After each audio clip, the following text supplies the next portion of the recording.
So you are all dozens of miles south of Zelkor's Ferry.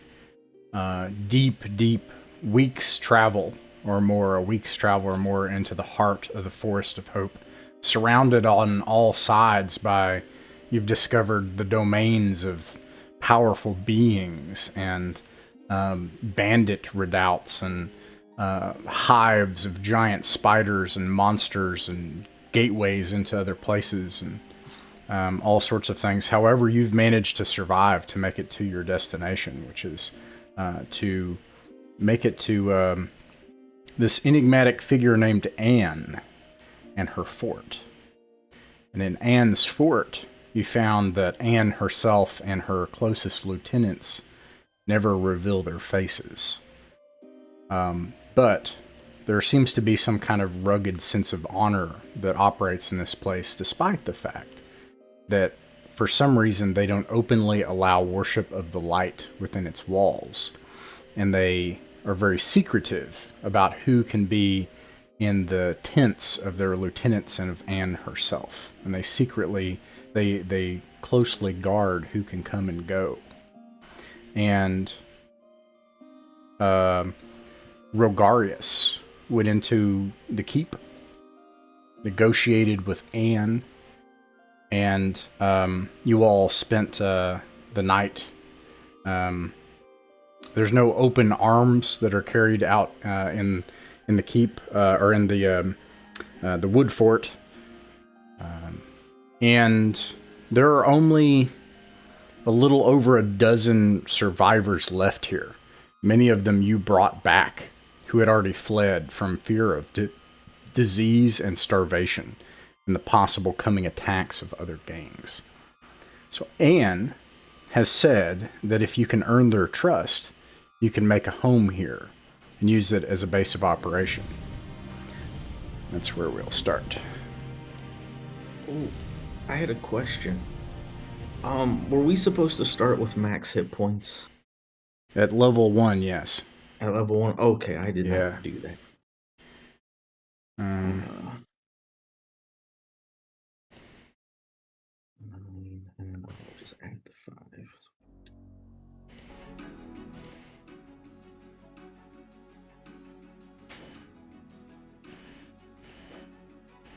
You all awaken on... make sure I don't have this wrong. Real quick. Yeah. Because 1 for 1 time is actually... will not have passed because it hasn't caught up yet. So only a few days have passed since you spoke to the woman with the army of wolves.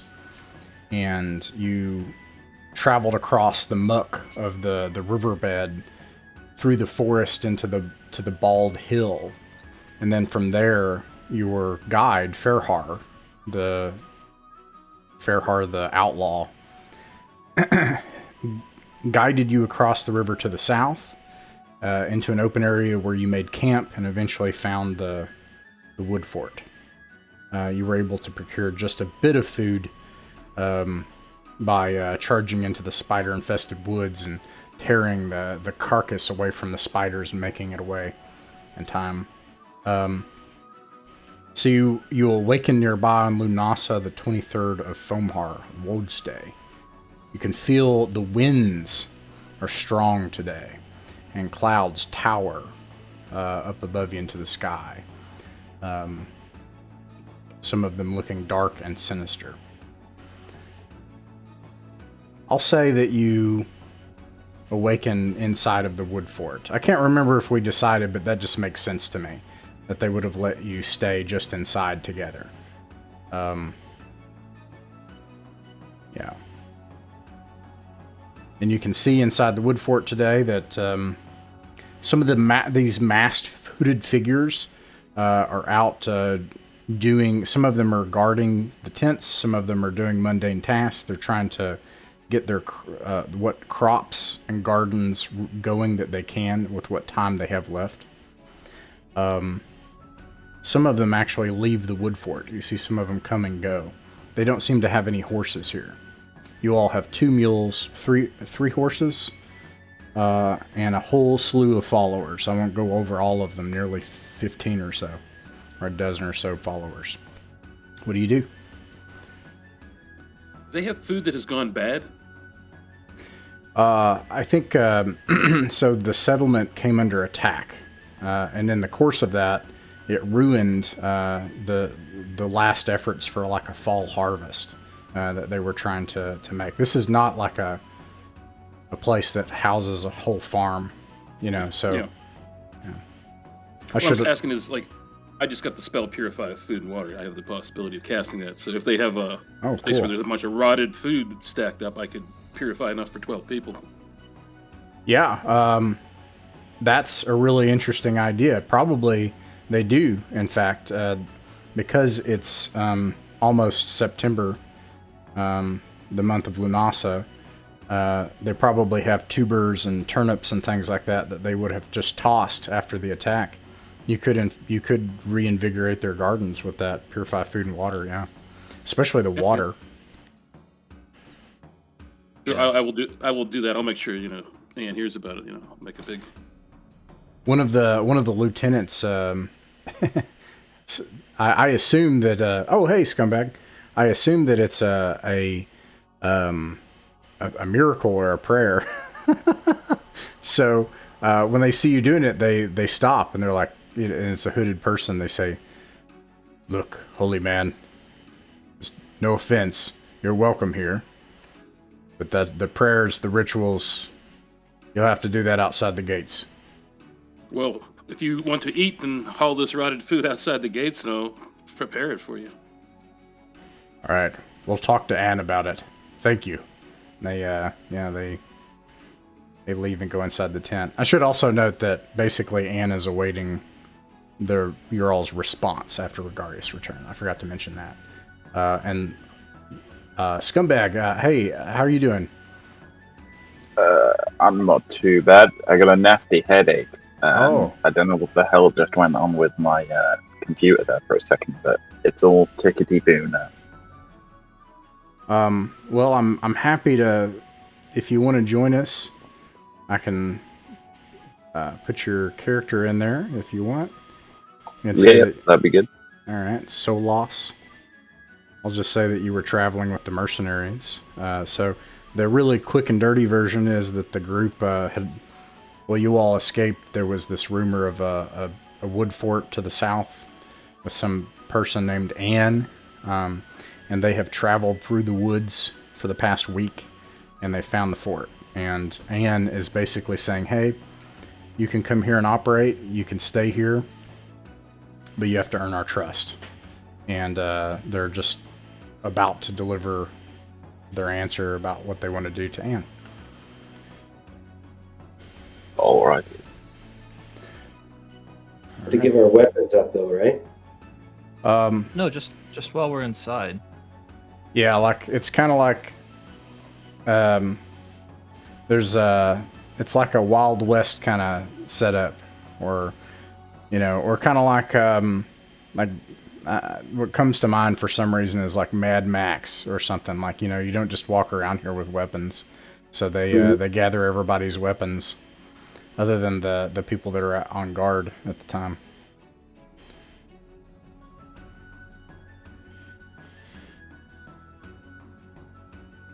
All right. And all right. Go to see the mistress of the fortress. Krogon would give up his mighty blade and give a stern eye to the poor schmuck who actually took it. This hooded figure with something covering their face with a thin cloth like holds the blade for a second as you like hold it and look into the mask, and then he waits and then just like gingerly puts the weapon away, kind of afraid. As the mistress up there, I presume. A gesture to the others. Answer. I say, I will protect our realm, find a place to rest my head. You're coming in a little distant, Darren. Excuse me. Oh, that's much nicer. I was going to say, I just gesture. This mistress wants our servitude, but that's all right. We'll protect these people for now.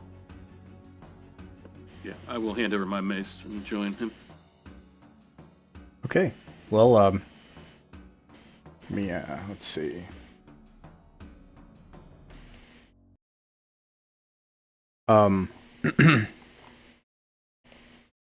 When you, enter, the guards on either side, they escort you into the tent, and they have that thing, the French word, the wall, the kind of makeshift wall, and a voice behind it. It's like, "What's your answer?" As you hear, as you enter.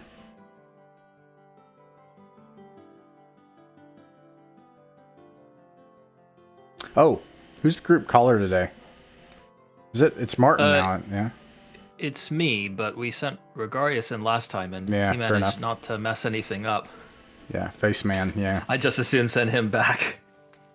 He's not going to make any mistakes and start banging on about the light or whatever.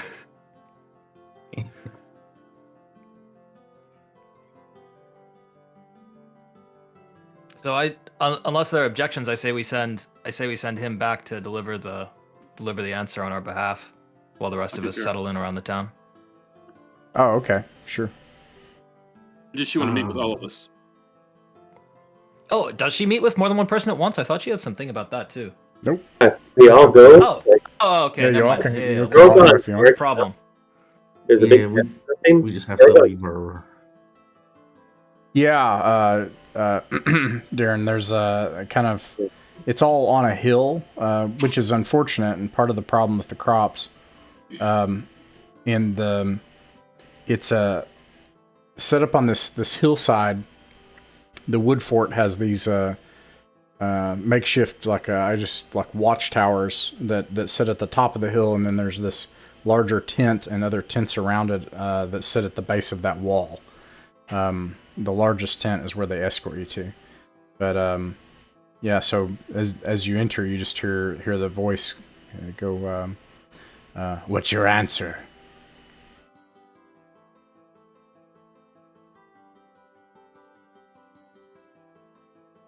We'll stay. We'll stay. Yeah, I thought we already agreed to stay, because I thought we already did one hunt for food, or am I mistaken? Nope, nothing yet. It's just a peace offering. Yeah. What does she want us to do? You say that in character? Yeah. She wants us to help hunt for food, help farm for food, and fight off evil creatures. I have 5 tasks for you to earn our trust. This is the same lady behind the screen, right? Mm-hmm. Oh, okay. You're in that large tent again. There's the screen. Okay. And you hear the voice behind the screen. Go on. I did not sneak a dagger into my boot this time. Oh, okay. Just... Go ahead, Darren. We fear nothing. My friends and I will complete your quests. But I will ask that we will have our weapons back soon. You can always take your weapons when you come and go. None of us carry weapons in the wood fort. Except the guards.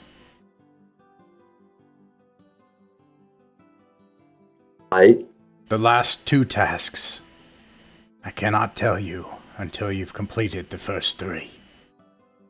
First, we cannot gather wood or food or game. There is a giant spider nest west of here in the forest. Destroy the nest so that our fighters can stand a chance in gathering food and wood.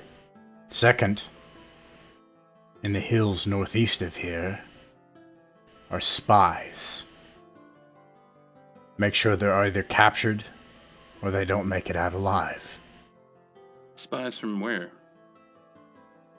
We believe that there's a gang The last gang didn't survive. Something happened to them. Though they killed most of us in a battle. But there's another one. Somewhere to the northeast across the river.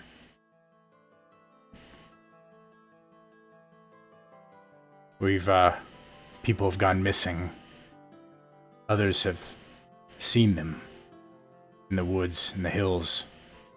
We think they're probably preparing for an attack before wintertime. And then the last task is to travel to the southwest. There you'll find one of the rockiest areas near the Forest of Hope, and the largest outlaw settlement in the entire forest for 100 miles. There's a Fawnjotter, barbarian woman, bug juice they call her. They are a strange people, but they do have a sort of honor. But you should be careful. Perchance I don't suppose that there are any myths regarding mentioning this bug juice's name in the mirror thrice at all? The mirror what? Nah, nothing, it's fine. The what? Oh yeah, right. Thank you, yes. You hear silence in return. And she's like, the settlement there, they can trade seeds, foods, things that can be planted, arrows, weapons even. We need those things. We'll provide you some things to trade if you head that way. Especially without seeds and foods and grain, we won't survive the winter.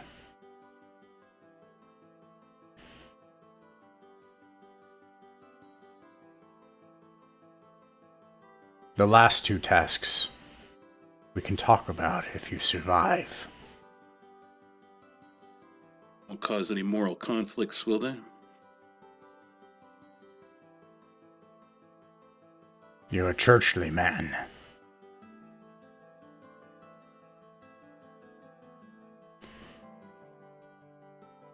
I don't. Was that a question? Yeah. When he says that, yeah, well, causing a moral conflict, she, as if she's like musing to herself almost, and then she says, "I don't expect you to understand our ways here or why, but in time, if you can earn our trust, I'm sure everything can be explained." I just don't want one of the last tasks to be burning down an orphanage with all the children inside or something like that.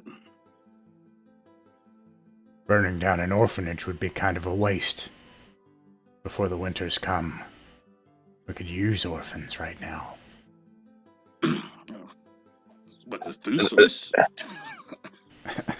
Is that task number 4? Get a bunch of orphans. So, yeah, I feel like we've wandered into fucking East Russia during the Cold War or something. The last two, yeah, we're in Darren's Twilight 2000 game now. No, yeah, let's go. There's bad stuff happening all the way.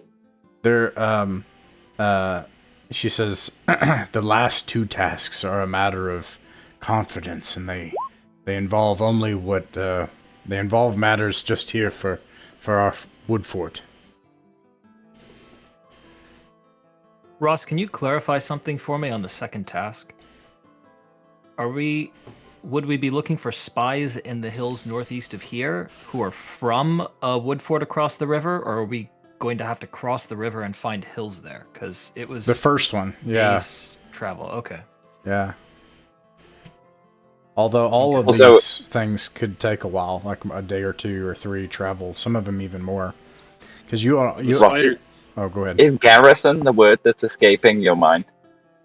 For Woodfall? Is it a garrison that we're in? I wouldn't call it a garrison. I'm calling it a wood fort because it's very ramshackle and improvised and quality. Ah, right, okay. I wouldn't use the word garrison. Is it just felt like a few huts and crap, or right? What's the state? Yeah, no, exactly. Yeah, huts. Okay, and hide tents and palisades made of just felled trees that are not even cut well. So it's just all ramshackle. Yeah, okay. Exactly. And what's the state of the people? Do they look like they've all like not been eaten and shit? Exactly. Yeah. Okay. You weren't here last time, so just and I don't know if you heard this, but Anne does not reveal herself, and her guards, her closer lieutenants, do not reveal their faces, and they never allow anyone into their tents unless they're escorted. Also, there can be no open worship or prayers to the light while within the wood fort, and no one openly carries weapons while they're here. Yeah. All right. Nobody pick me up. Assume that the spiders are the closest. Since I think the first two are both probably pretty close. Didn't we encounter some skittering a few weeks past? Oh, we encountered the spiders that she wants us to go get rid of. It's just I distinctly remember bravely running away from something. Skittering. Yeah, we fought quite a number of spiders on the way here. And so I should mention, Ross, that as a ranger, I imagine that I'm like emblazoned with like, I've probably got like the tree on my chest or some shit. You know what I mean? Mm-hmm. Yeah, probably. Yeah, like a cloak pin.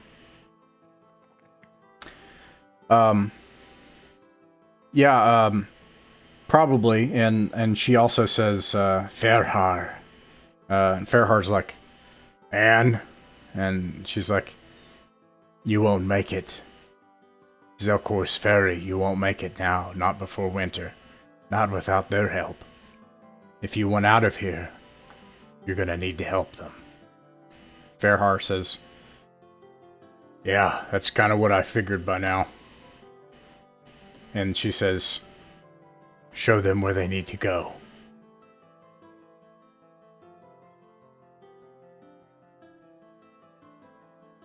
Is this one of these no showy face dudes?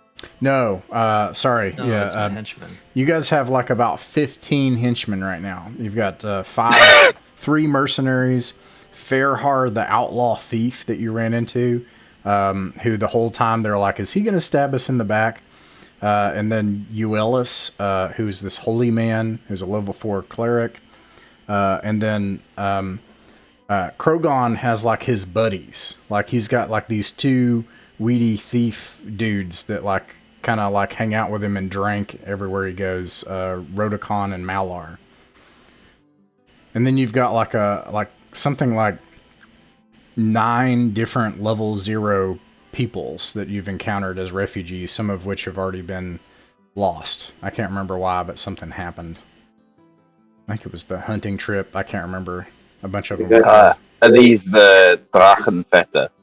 That's my favorite German word. The dragon fodder. Are these the appeasements? They could be. It's up to you all, or you could say no. They need to stay here.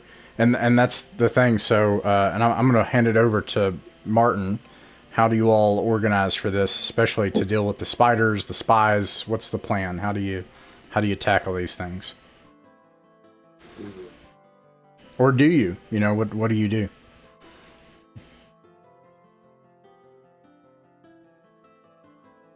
I would just say I'm not real keen on going to the spider nest right now. The problem with the spider nest that I see is that if they want we don't have to a be able flamethrower to use the wood, we can't start a fire. Mm-hmm. And that would have been the best way to deal with them. Yeah.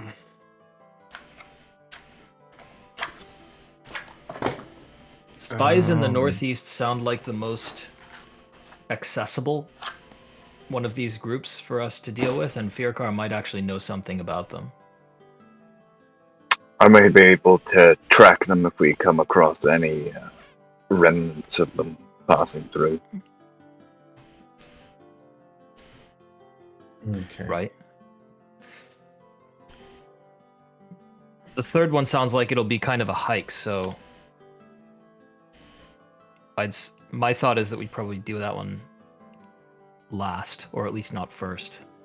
Okay. What do you guys think? Do you have ideas for the spiders? No. I do. Shoot at them with my bow. But like beyond that, I don't have any tactical plan.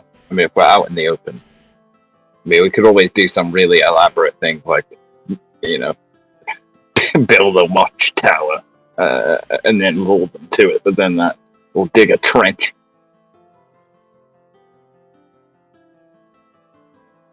What were you going to say here? What do you got in mind for it, Heretic? We could use perhaps one of our mules as bait to entice them out into the open.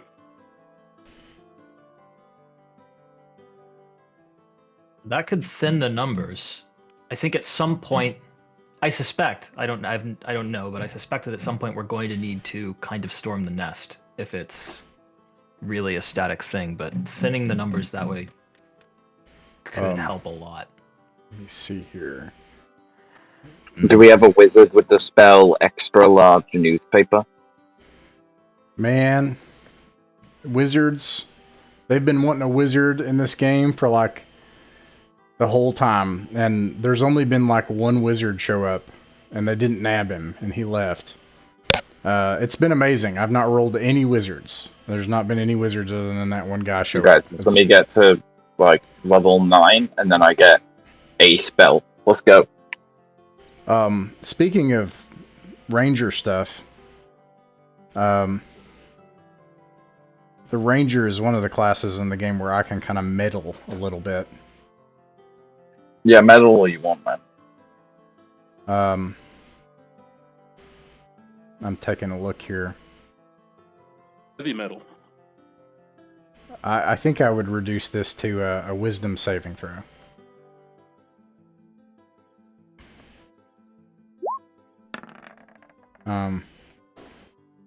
The ranger thing is really interesting. All right, so that passes, obviously. I think it says here, you're well-versed in subtle skills of wilderness and studies of ancient lore.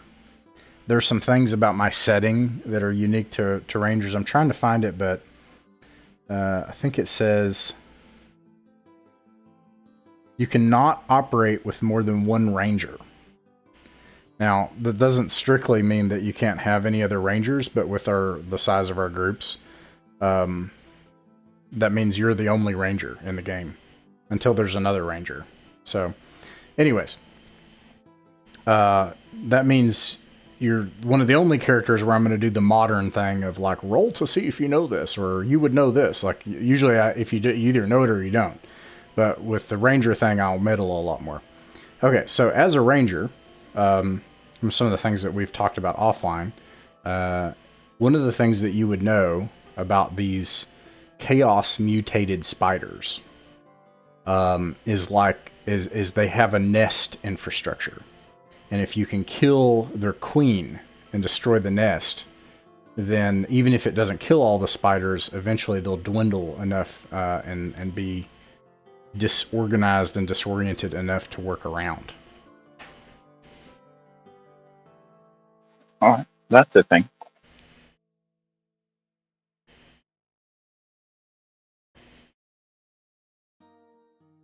So what do you guys want to do?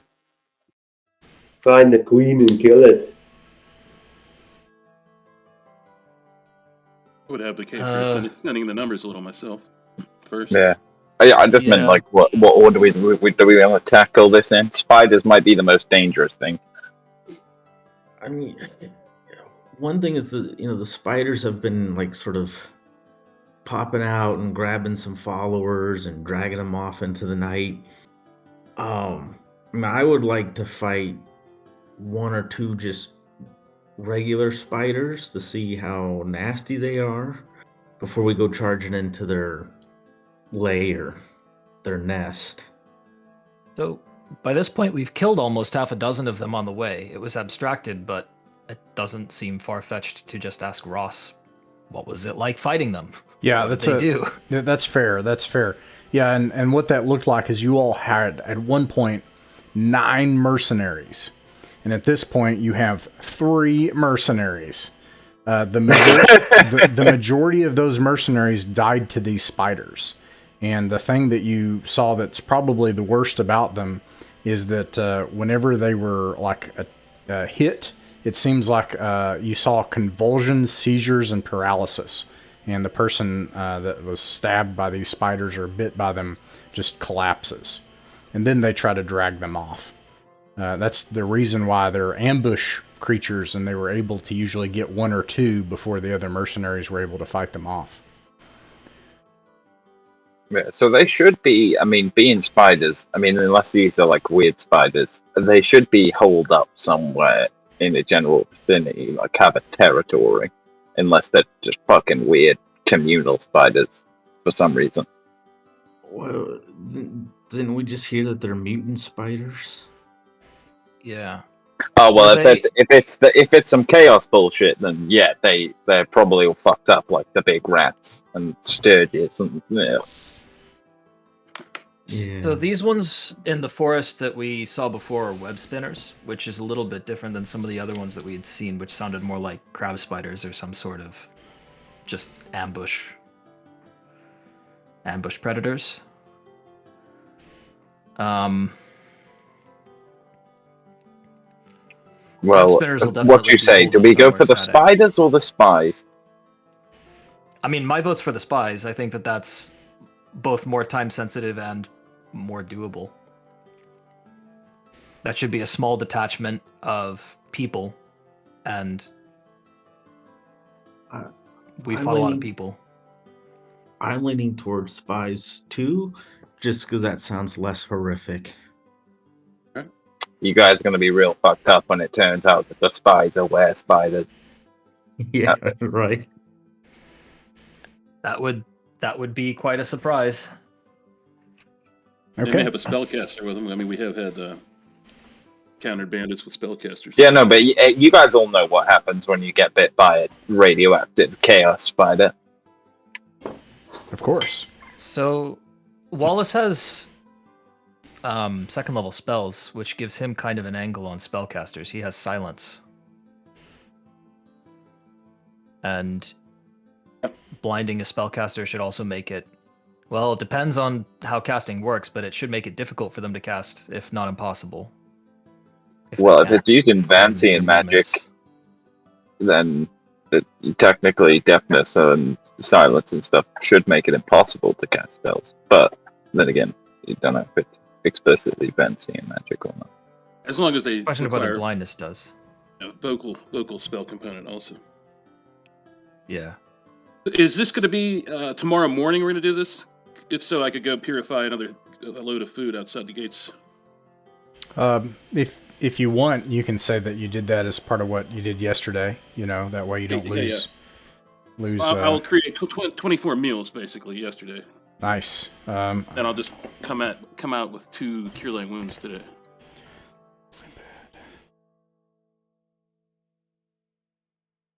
Okay. Are these meals? I'd consider bringing 1 light just in case we run into someone who we need to. Ulyss. We have Ulyss also, right? Yeah. Okay, and here I have a lantern and stuff as well. No, a light spell to blind someone. Yeah, and I should note, in case anyone hasn't been a part of this conversation in the past, I use the BX interpretation. So light is both a light, it's also a flashbang grenade. Like it's a get out of jail free card. You can and cast light if you want. One time. Assuming they failed the saving throw. Here are the spells available, since we're being a bit tactical. Cure light wounds, detect evil, detect magic, light, protection from evil, purify food and drink, bless, find traps, hold person, silence, 15-foot radius, snake charm, and speak with animals. And he can prepare any of the. He can prepare 1 second level from the night prior, and 2 first level, I believe. Speak with animals. That's our ticket to the spiders. Yeah, he can commune with the freaking spiders. Yeah, but they're like no, I was not sort of just thinking maybe animals, he communes right? with something that isn't a spider. Okay. Oh yeah. Talk to some woodland creatures. Yo, where are those spies at? Deer out there. Hello, squirrel. Yeah. It has to be a squirrel, because... Now, I will note, you do have a guide who knows the general area, and then I'm pretty hand-wavy with the ranger. It's sort of like the ranger, if you can do a thing, you probably can just do it. You don't have to roll for it unless it's in doubt. So, combining those two things, tracking and finding these things aren't going to be a huge difficulty for you all. So with Euless, we probably want, silence, light, and I have cure. Is Bless a first or a second level spell? Second level, right? Oh. Yeah, second level. Okay. Yeah, if we're going for the spies, I would say silence because it's saveless. That's good to me. Okay, I'll make a note of this. I'd split light and cure one each for you guys in case the other one goes down, maybe. I don't know if that makes a big difference. Yeah, no, you're right. That way you can get off two at the same time, too. Okay. Let me get something up here.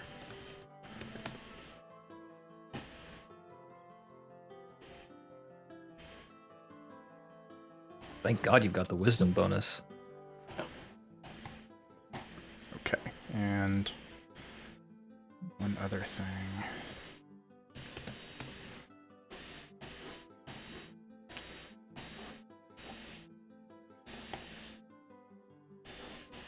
Okay. All right. So I'm hearing you all say that on your first day, after you've made this agreement, you're going to head to the northeast and try to find these spies in the hills. Is that right? Okay.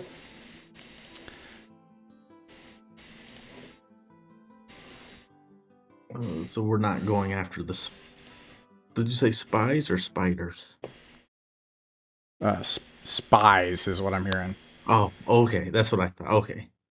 For a second, I thought you said spiders. Okay. Today, yeah, this is probably... I'll give you a little more visibility. No, that's about right, actually. This, believe it or not, is 9 miles, of which you can clearly see a hex over. But from where you are, you do see that there are forests miles off in the distance that stretch out for as far as you can see.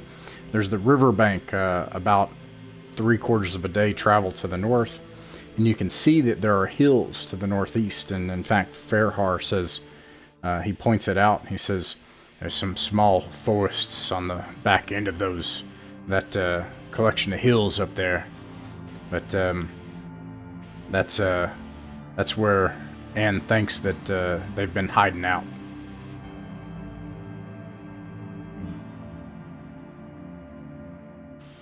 Very well. I'll try to scout them out if I see any traces. Derkar, you ever been up there yourself? Yeah. On my way in. Just about a day and a half travel east of there, maybe a day travel if you're fast, is the coast road itself. There's all sorts of craggy cliffs that line the coast, and that there, past it, along the coast, those cliffs, that's where Rappan Athuk itself is. The grave, the mausoleum. And there's all sorts of nasty things that go up and down that road. Krogan recognizes all this, doesn't he? I don't think so. From the other group hasn't left the area of Zelkor's Ferry.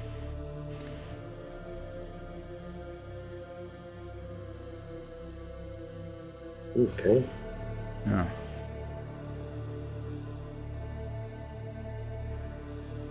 9 miles will get us there right at nightfall. Well, right at the end of our marching day, unless we want to force a march.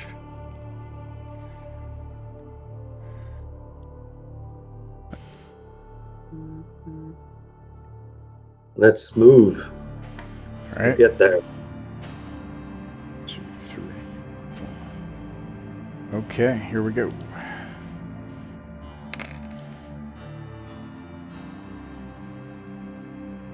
All right.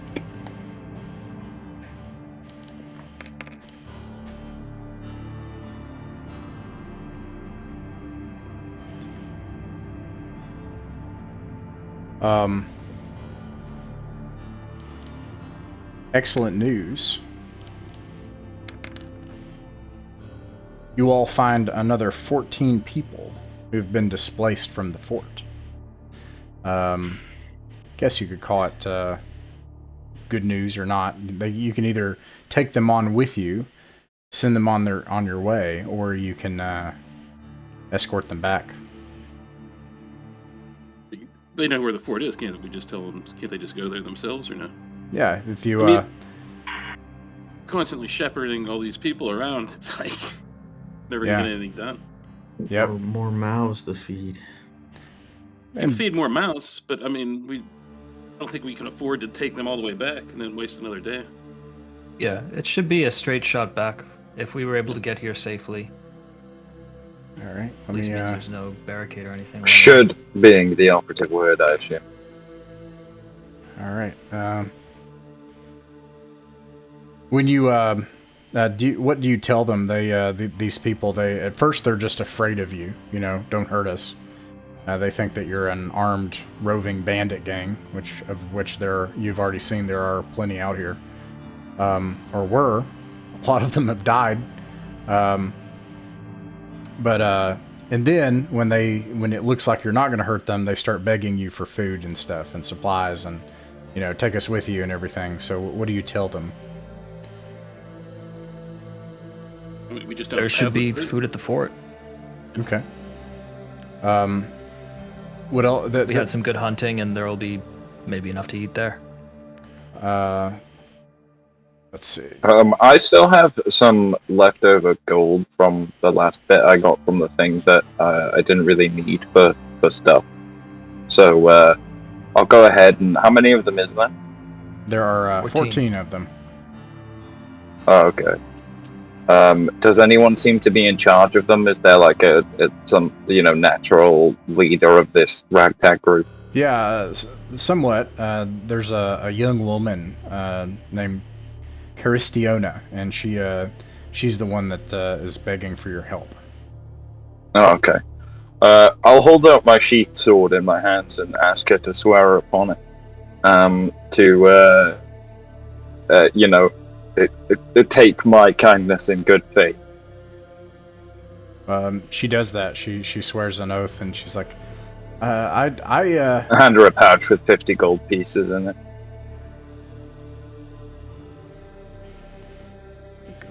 But I try to do so in like a coy way, as to kind of make sure people don't notice how much money I just gave her. All right. She says, thank you, sir. Thank you so much. And I'm gonna see. Okay, yeah. She does. You notice. The next thing you notice is she keeps everyone together, so she doesn't take the money and run. So, but then she starts going away from the fort. It looks like that has persuaded her that she has other options now. But she goes this way, so she's not going the way that you think these enemies are. Well, as long as they're safe. They're with the light now, so... Alright. I did my bit. Wonder where she's going. There must be a place to spend money over there or something? Yeah. Maybe. I mean, I can always go and check out her tracks for later on. See where she went. Is that the direction of the bug juice? Yeah. It should have been to the south, right? Like, yeah, it's, I'm sorry, I didn't mean to be that, but following this river course,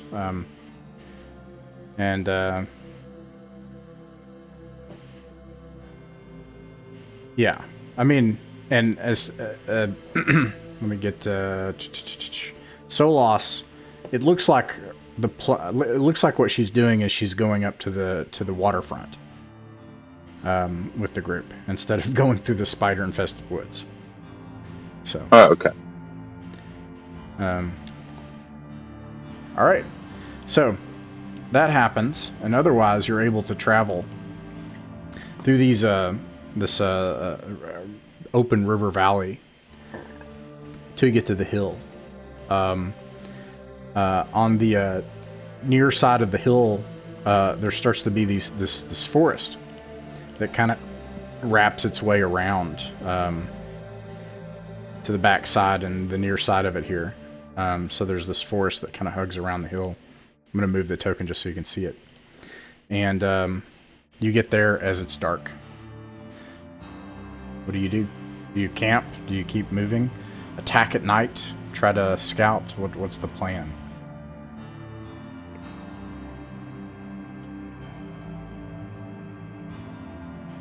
How late is it at this point?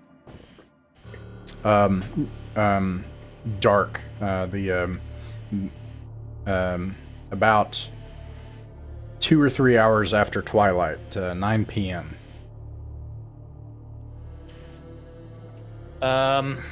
Is the weather particularly bad, or is it warm enough that we could camp at least uncomfortably without a fire tonight? You could camp without a fire because it's been hot and muggy. The winds have picked up, and they've picked up speed, and the skies are overcast. Perhaps we should look for someone else having a fire while we go without one. Yeah, my thought would be, if we have a tracker, we can employ his expertise trying to find out where they patrol and try to nab someone who's out patrolling at night. Unless we spot their main force and it doesn't look that big.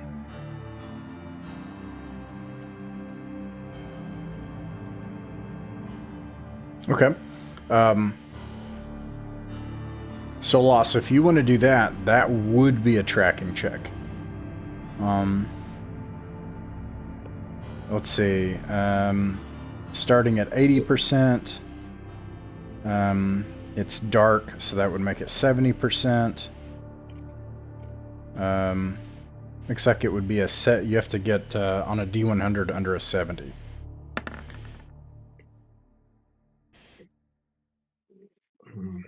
Unfortunate. Yeah, I think that the wind combined with the dark skies, it's completely dark out. You realize, Solas, at some point that you would probably have to sacrifice your cover and illuminate the area around you if you were to be able to really do this. It's quite difficult.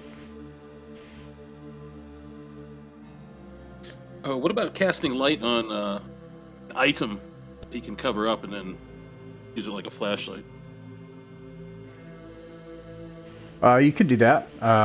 There's a chance that you might be detected, but I'll say that you could roll again if I will also roll for. I think here's the downsides to that. There's a chance you all will have an encounter because time will pass, and he won't be able to take a watch, which won't matter. You have a ton of people, and there's a chance he could be detected. Let's see here. But I will. Well, I'm not sure. It's up to you guys if you want to push it or not. Yeah, Euless could cast light for an hour and 40 minutes. Okay.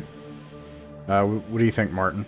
Or, no, 2 hours for cleric. So 2 hours and 40 minutes. Do we see their campfire at all in the process of his looking around for patrol? I think that would take like going and looking for it. You've got about a 6 square mile area that you can search. You could do that though. You could get Fairheart's help and say, let's try to find them. But I didn't take that that's what you were trying to do. I took that you were trying to find any advanced guard or patrols or people that would be out by themselves. No, I'd mostly just think that smoke would be quite obvious if it was rising, and if we don't see smoke, then it's either a very small camp. Yeah, not from where you are. You don't see smoke. Okay. Oh, that's a good sign. That means we're not massively outnumbered, I think. Yeah, if you guys want to keep searching, we can. That seems reasonable. Or we can just try to find somewhere that's on the far side of this forest, rest, and try to get them at daylight. I mean, if they're trained spies, I'll just roll and see. 51. All right, that passes this time. Let me see if you're caught. I'm going to give it a 10% chance. 82. Okay.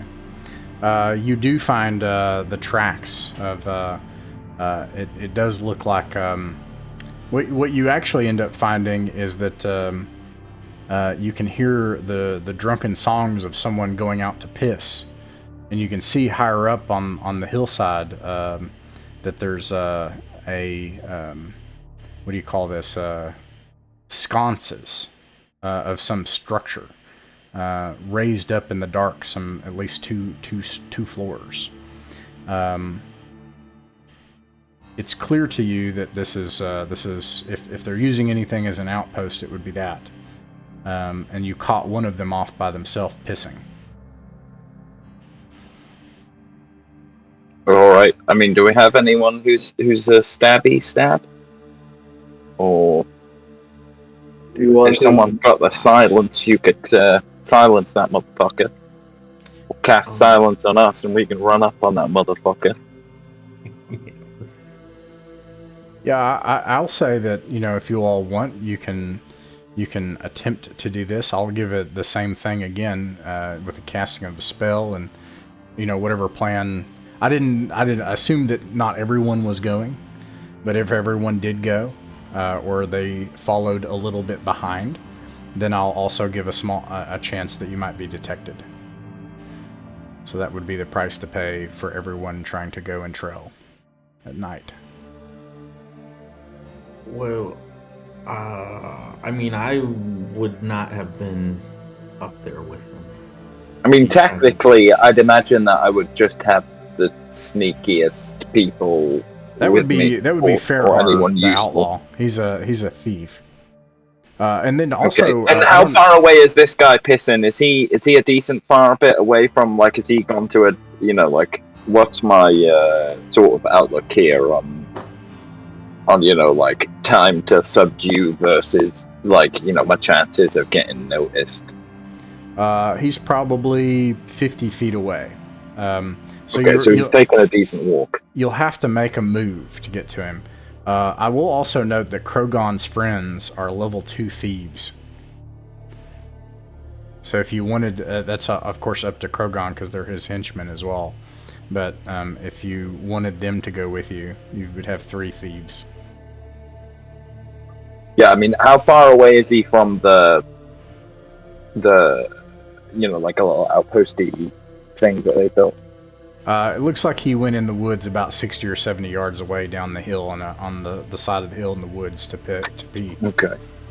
So if we're swift and righteous, although I don't know, can I convince these thieves not to just kill this dude? Yeah. Like, do they have well, the first question is, Krogon, would you be okay with Rodicon and Malar going off kind of on this night haunt, to try to find somebody in the woods? Krogon could go, but he's probably too noisy. You could, so, yeah. If you want to, would you want to go with him? I'd invite Krogon for sure. I've fought in battle with. I don't care, with right. Krogon by my side. It's more like if we get noticed, it's fine. Krogon's here. Right. Okay. So Krogon, Malar, and Rodicon. All right. So, yeah. So it would take, in order to get to him in time without him yelling, I will reduce that to a check. So there's a chance that he could alert them, and then there's a chance that could alert them if he yells. So there's a chance that this could fail if you try to rush up and kill him. And then, of course, yeah, my plan is to try to in the dark, like knock him out. Yeah. Take him back. So we could distract him. Yeah. You know, like two-hand grab the sheath of my sword and whack him over the head with a pommel. Dual damage. Okay. What were you saying, Darren? Yeah. Oh, I thought we could distract him. Do we have attractive females that would act as bait? But no. No sex stuff, please. Oh, God. That's right. We'll just hit him in the head with rocks. With the violence, that's okay, right? All right, yeah. All right. So the deal that the devil's bargain is this. He would take a check, like a dexterity check, a dexterity save, to clear it in time and get to him. If you fail, then he will yell, and then they will make a check at the camp to see if they notice.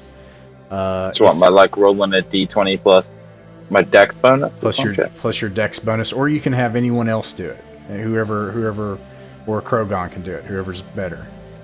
But if I got 15 dexterities, does that beat your? I'm not sure what bonus that translates to in this game. Is that like a plus I one? got 10 dexterity. Okay, 15. Yeah, that's a plus 1. Yeah, and then 16, 17 plus 2 for the bell curve. Yeah, so plus 1. So d20 plus 1 to beat your saving throw number. Nice. Okay. All right, that beats it. This guy's drunk. You are able to make it through in single file and be upon him before he can act, and everybody can roll to hit for subdual damage. Yeah, Mordhau grabbed clonking him over the head with the pommel. There's a chance with subdual damage that he can die. Because clonking someone over the head does have that effect, possibly. It does, yeah. Unfortunately. Okay. One of the Krogon's folks hit, and then Krogon hit. Let me see. So that's 7 total damage, and then Solas, you... okay, so you hit for 4 damage, so 7's 11. Let me take a look here. Nice, okay. So that's half. Good, okay, so you just barely managed not to kill him. Like, just barely. If somebody had hit harder, it would have killed him. But you conk him over the head. Nice. Your hands are bloodied, but he is unconscious and not dead yet.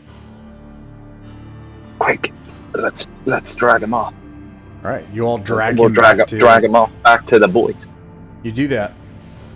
I'm gonna, assuming that Krogon knows what he's doing, I hand Krogon my rope. Yeah. I'm sorry, this seemed more your style. Hog tie. Okay. All right, you hog tie him and carry him back to the camp, and he's unconscious. Everyone else, you see Rodicon, Malar, Krogon, and Solas return with an unconscious body, as if it were a pig on a stick. Right. We got one of them. Make sure he's going to live, and then try to wake him up. They're going to notice that a guy's missing, which means we got to act tonight on whatever information we can get out of this guy. Better hope he's a coward. All right. Well, I'd say we should stand at the ready just in case, and I'll get my bow and hold an arrow in my hand just in case anyone comes looking, and leave the interrogations up to the more the more inclined people. All right. Let me let's see here. He awakens. First thing we're gonna do is gag him before we try to wake him up. Just to be clear, there's no this guy wakes up and starts screaming. That are a spider bait now. All right. A sword to the throat works just as well. He seems really defiant actually when he awakens. Like he's gonna resist this. Can I put my blade against his cheek and say, "Shut up, or I'll cut your face off"? And I try to intimidate him. He looks around and sees that he's surrounded, and he invites you to cut his throat. He seems to be defiant. He like leans into the blade and just like he's cursing you. I shrug at the others. Should I cut his throat? I guess I'll have to good cop, bad cop this. I'll kneel next to the spy and say, "Are you keeping watch, or are you interrogating the guy?" Well, I'm gonna give up keeping watch now that Krogon seems like he's gonna, stab a dude. I'm not up for killing people, just, hither on a willy-nilly. And we have no idea what these spies are actually spying. What about Rogarius? He's like the face. Like, he's the people person. You want a good cop this, Mike? Sure. Okay. Yeah, I'll kneel down next to him. Okay. And I'll say, hey, we don't really know who you or your friends are. We're just being cautious. If you could tell us a bit about who you are, then maybe this can all work out and this is all just a misunderstanding.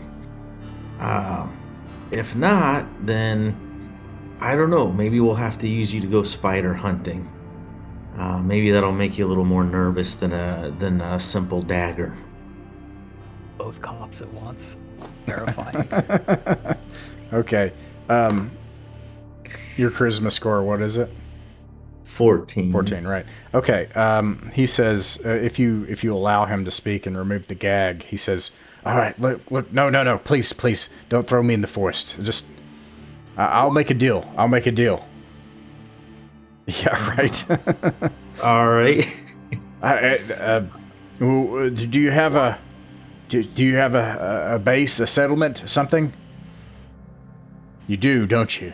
You came from that wood fort to the south. Well, yes, but I wouldn't say that's necessarily our permanent settlement. We were more just stopping in. You make sure I get back there safe, on your word. And I'll tell you everything I know. To the fort settlement, the wooden settlement. Aye, if you can make sure I get there safe, I'll tell you everything. Are you talking about Zelkor's Ferry, or are you talking about Anne's place? Zelkor's Ferry? The village? Yeah. That's ridiculous. Nobody could make it there. Nobody could survive the forest. No one could ever survive the forest. Right. Yeah, if you cooperate, we'll take care of you. All right, so here's this devil's bargain. A mercenary leaves the group and returns to ensure his safety. That's what he demands, that somebody escort him back safely at sunrise. And he doesn't want to fight, So if you're fighting tonight, he doesn't want to do that. He has a greater chance of dying going back there with one mercenary than he does waiting for us, all of us going together, doesn't he? Yeah, or whatever. Yeah, that works too. So he stays out of sight, and then you all take him back. Yeah, that makes sense, actually. Yeah, I'll take that. Yeah, so he doesn't want to fight, and he wants to go back. That's the deal. Okay. You could even loosely tie him up. That way, if we all die, he'll be able to act like he was a hostage. Okay. All right. He accepts Don't the you deal. think it's a little concerning that he suddenly changed his tune? I'm gonna ask him. Who do you work for?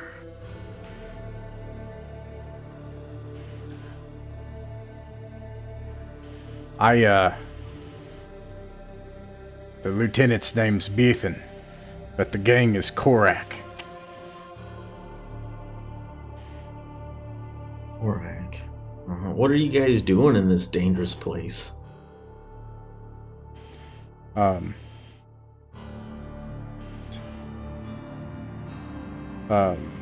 gang. Yep. Captured spy. He says, why was anyone out here? We all have to try to do what we can to get by in the forest. Why not just leave these lanes? Have you tried? This forest stretches on for 100 miles. Well...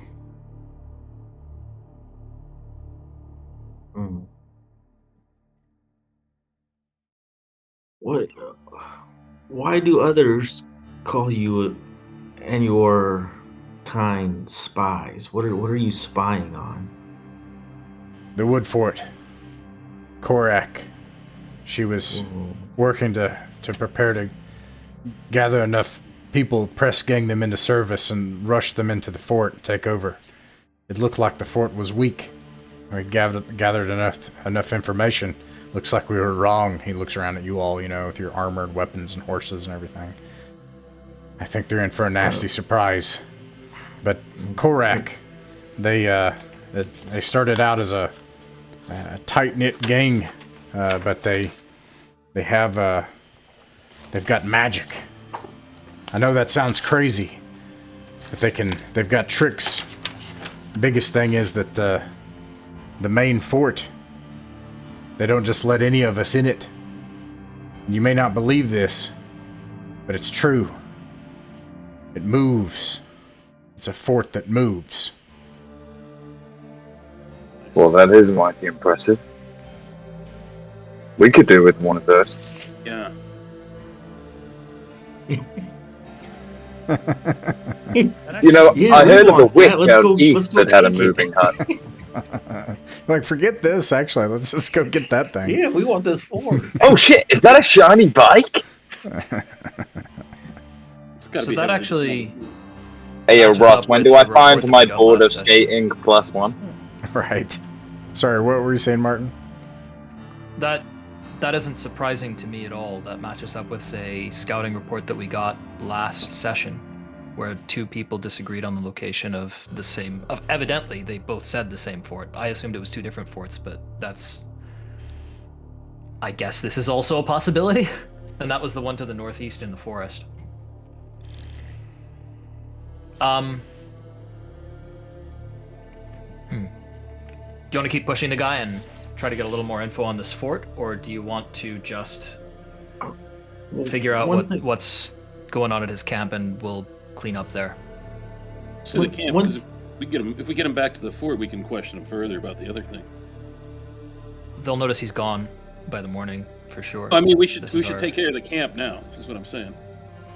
And we can worry about the moving fort later. We can question him about that later. Okay. So, Mike, sorry, you were saying. I'm just going to mention to him that yes, the wood fort has been doing a disinformation campaign to build the image of being very weak in order to lure you into attacking it, but it would be a trap and you would all be killed. As I just make stuff up.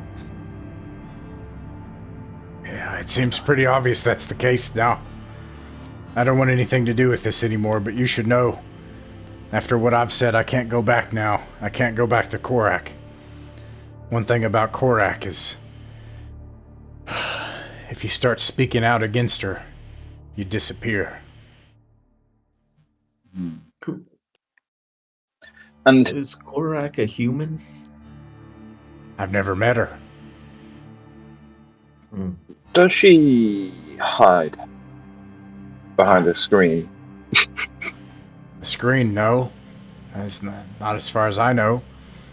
She always stays with the fort. She doesn't, we're always managed by proxies, lieutenants. Like the one that's close by over there. Aye.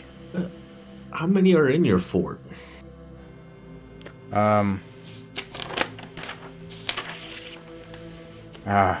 There's probably a dozen or more that's in Korak's gang, and then she keeps lieutenants that manage 2 or 3 other press gangs.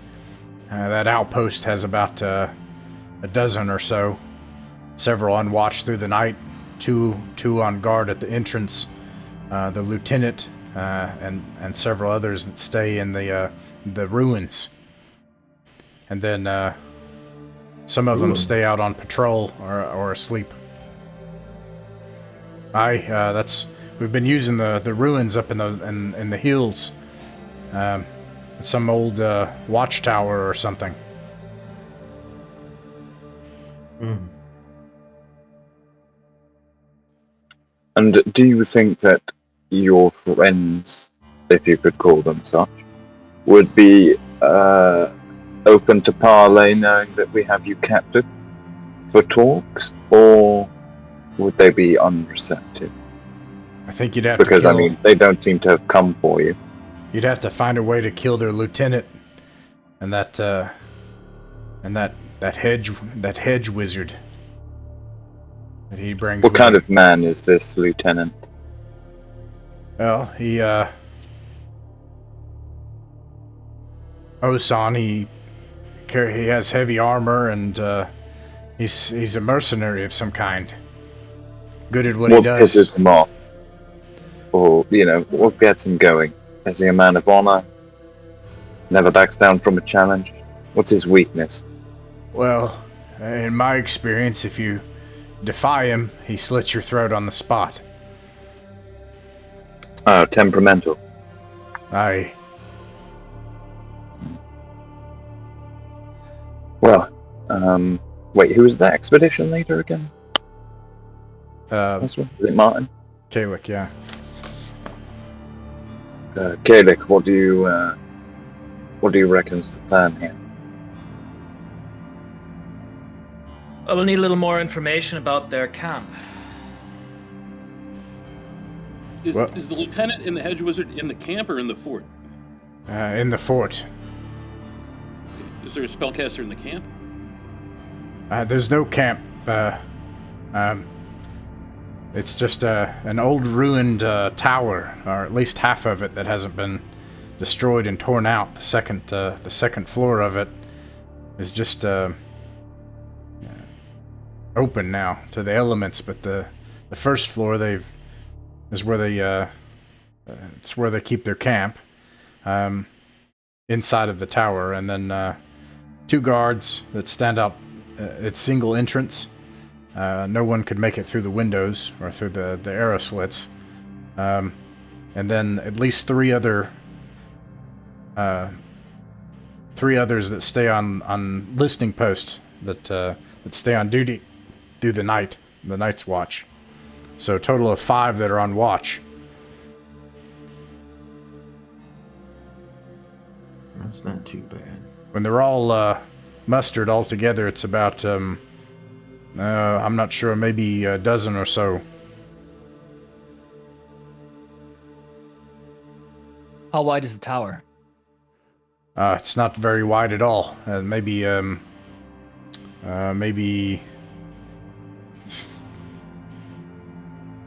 Oh, I'm sorry. Let me take that back. It's not wide for a tower, I guess. I'm not no expert in towers, but maybe 30, 40 yards side to side. It's just an old stone tower. It's got closed windows, arrow slits, one open stone staircase that leads up into the first floor of it. Old ruined stairs that lead up to a second floor that it's fallen apart and exposed to the elements.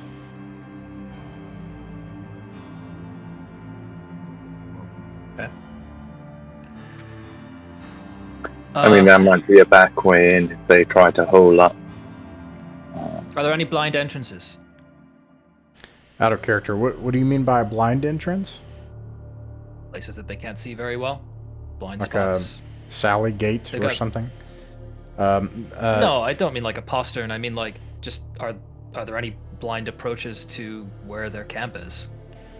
Well, I suppose if you could make it through the forest on the backside, but that would take a group of crazy people to go through the forest, especially at night.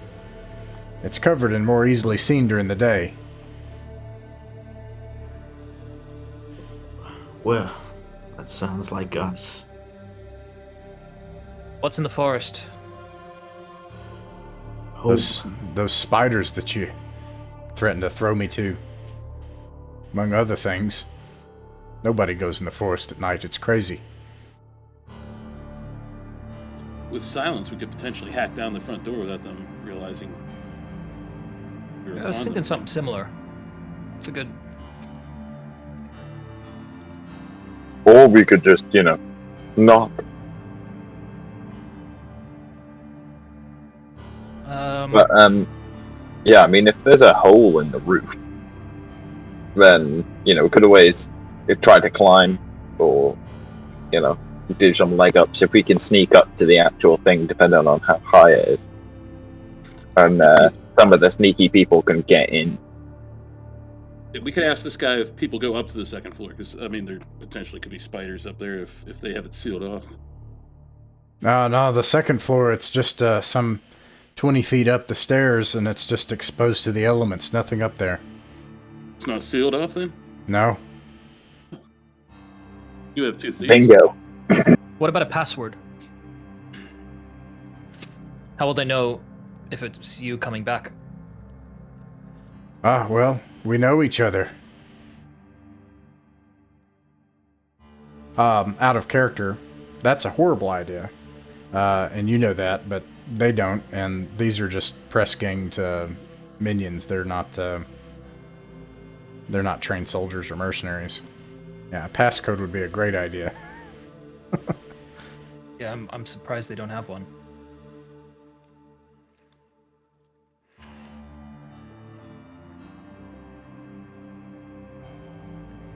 Anyone feeling good about imitating this guy's voice?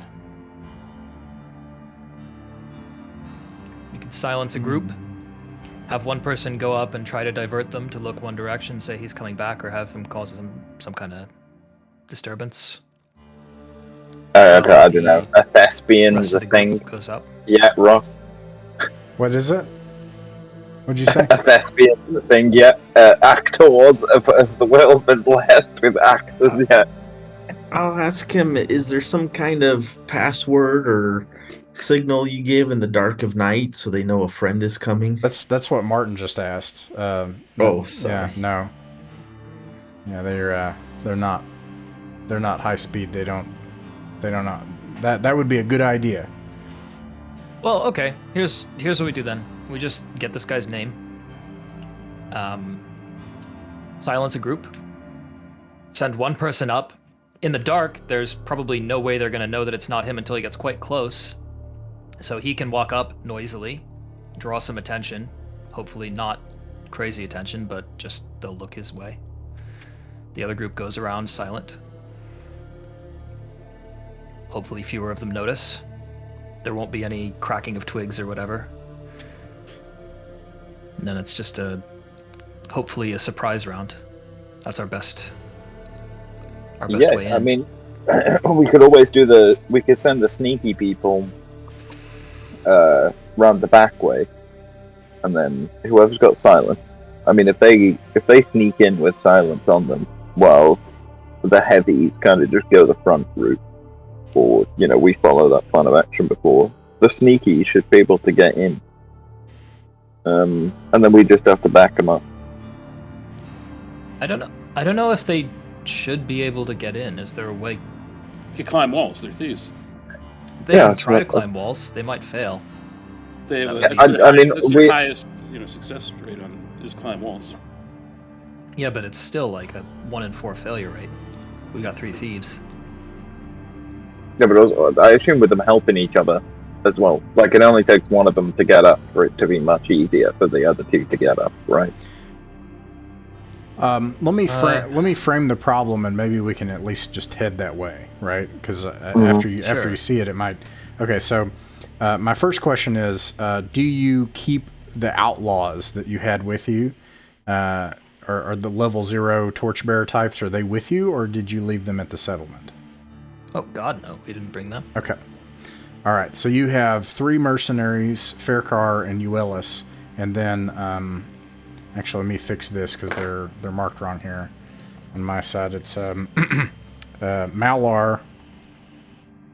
Malar, come on, Malar, level 2 thief, and then you got Rodocon, yeah, who are Krogon's henchmen. Rodocon, level 2 thief. Okay.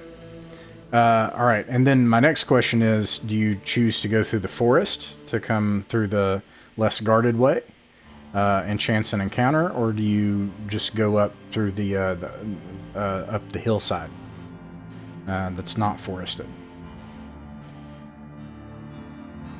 I'm not thrilled by the prospect of going through the forest. The night encounters there could be, more bodies than we have. How long would we have to travel in the forest to go that route?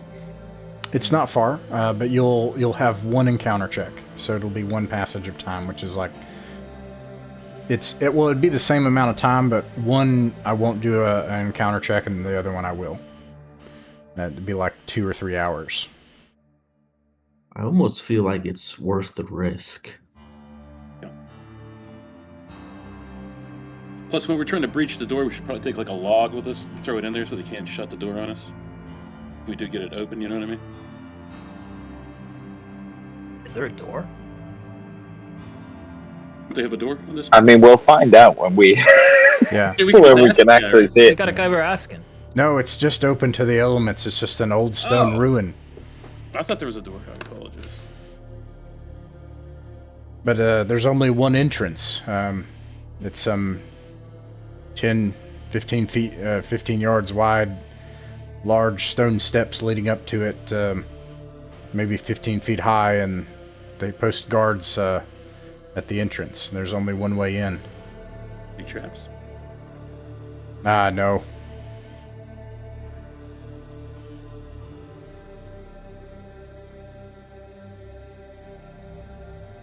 Okay, so forest or hill? That's the next question. I vote the forest. Same.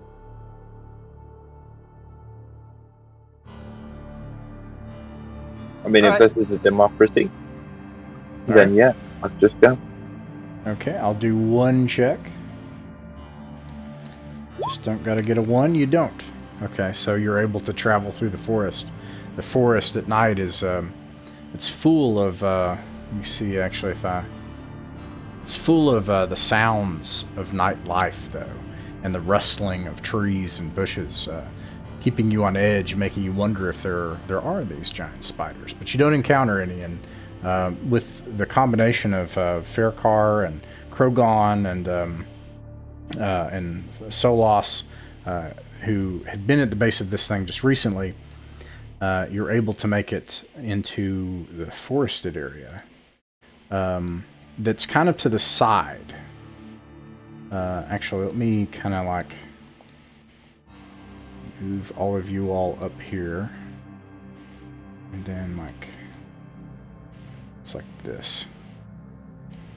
Okay. And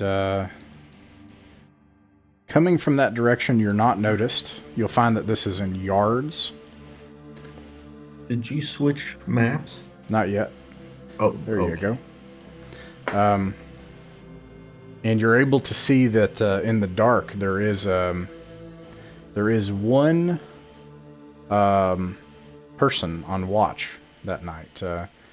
I assume that you just go stealthily in the dark and not and slowly and quietly. It takes you some time to get there without using torches. That is a huge token. Let me see if I can fix that. And maybe make you a little, that little square. There you go. All right. So yeah, you see that there is somebody on watch. You can see other people on watch a ways off from the tower, and then you can see just torchlight at the tower and sconces, and then you see people guarding the main entrance.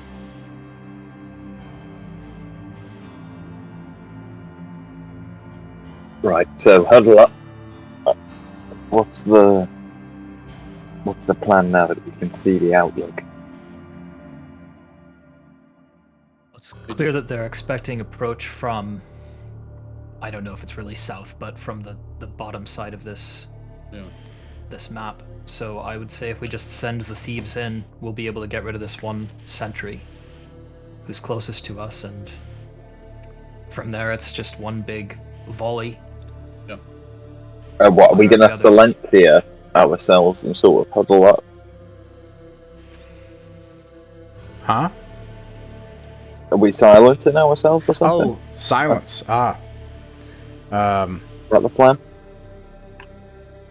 We can still do that, yes. He hasn't cast it. Yeah.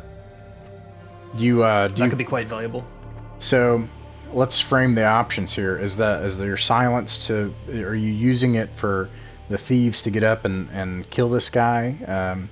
Or are you gonna hold it and use it later? Won't it last long enough for quite an extended fight? It will, but it's only in a 15-foot area. Yeah, so I'd say we put it on the thieves, let them go up and deal with this guy, and then just have them in the back row as we go up and deal with everyone else. Oddly enough, anyone scream. I suggest actually putting it on, like, Krogan or someone a bit beefier. Oh, no, a rock. We put it on a rock, and then we could pass it off or throw it away if we need to. Fold. Yeah, but Krogan will go up there quietly and sever his head from his shoulders. See, that's why I like Silence Krogan. I mean, we just silence a rock. We don't have to silence him. Because what if he has to shout a warning, you know? Like, he might... Okay. Well, what's the difference between Silence and Krogan and a rock? They're the same thing. Euelis takes the time, centers himself in prayer, puts his hand over the rock, and then puts his hands together, and then holds them out slightly, and then he holds his holy symbol, and then holds up the stone, and mouths silently, and you realize all around you now nobody can hear anything. Sweet. Hands it to Krogan. And he gestures, "Who's coming?" All right. Pulls out his sword. Thumbs up. And I can't remember, Darren. Did you want to roll for your henchmen, or did you want me to? I can roll for them if you wish. Or... Yeah, that's fine. I think, and I sent you the stat blocks, but they. I got the characters going. In that case, Faircar will go with you because he gets, he's a thief. And then if you want to move you and your henchmen up, I'll give you control of the henchmen as well.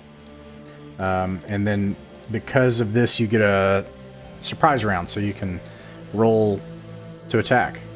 And this is a one-hit die monster, which means that you can attack twice. Roll on. Indeed. But I see there's more around, of course, right? Yeah, I imagine this is like you all running up, slitting this guy's throat and dragging him into the woods, yeah. Throw him in the bush and go to the next. Are you level 3? Yes. Oh, 3 attacks. So 3 attacks. I'm sorry, I thought you were level 2, yeah. Krogan's about to cut this guy into 3 pieces. Yeah, if everybody misses, this will be interesting. I'll roll. That'll be hilarious. Yeah, it would be, honestly. Okay, Faircar misses. Krogan, that actually misses. But you got 2 more, plus 2 attacks from your thieves.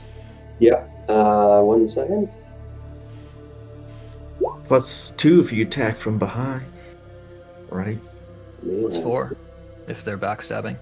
Well, he's a fighter, but those 2, yeah, they get plus 4, yeah. That also missed. That one hit. Okay. All right. That is the goal to kill him or subdue him. Kill him. Okay. Well, so it's just silent, and then this guy just feels wind around in the dark as your sword just like slashes through the air, and then finally he just like, I think probably looks down in silence as he sees this sword sticking out of him, and screams, but no one can hear him scream. And he dies. You drag him off into the bushes. Quickly cut his head off, throw his body in the bush. Yeah, you have a new head. Krogan always has to decapitate them. Get in He the has bag. to have the skulls of his enemies. We move quickly through the bush, and I'm yelling. Nobody can hear me. I'm just bellowing some war cry to Crom. Count the dead.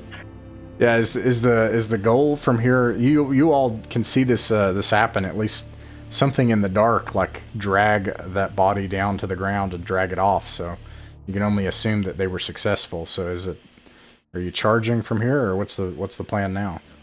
I move up.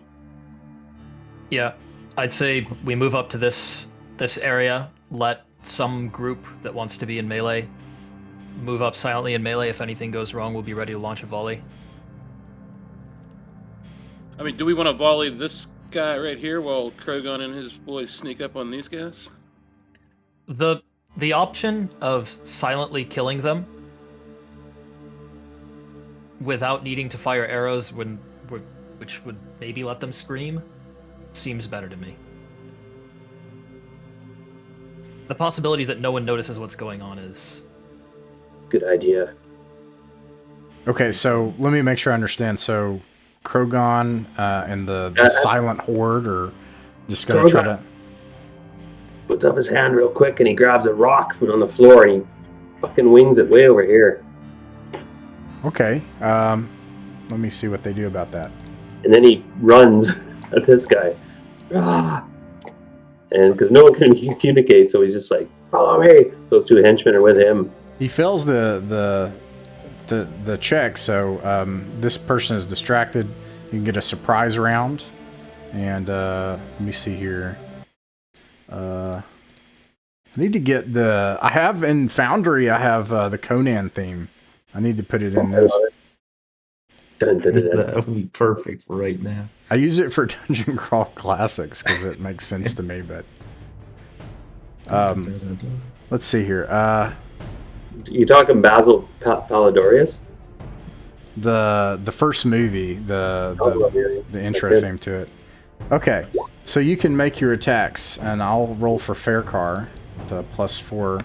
Still misses, unfortunately. But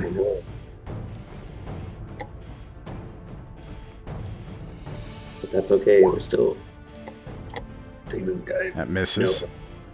Oh, wow. Okay, we got one more. I get my dice have turned south on me. Everyone.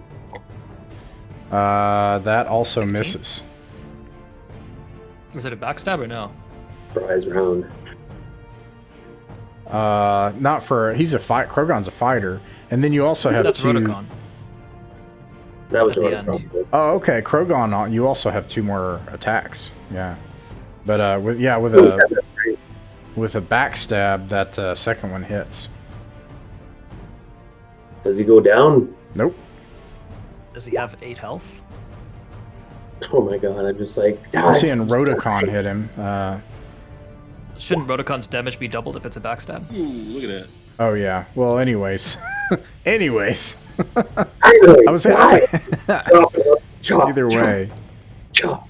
Yeah, it's the silent murder. Just the velvet fluid that flies in the air is just black in the dark, and this guy is distracted. Everyone else can act on a surprise round, but then we'll roll for initiative next.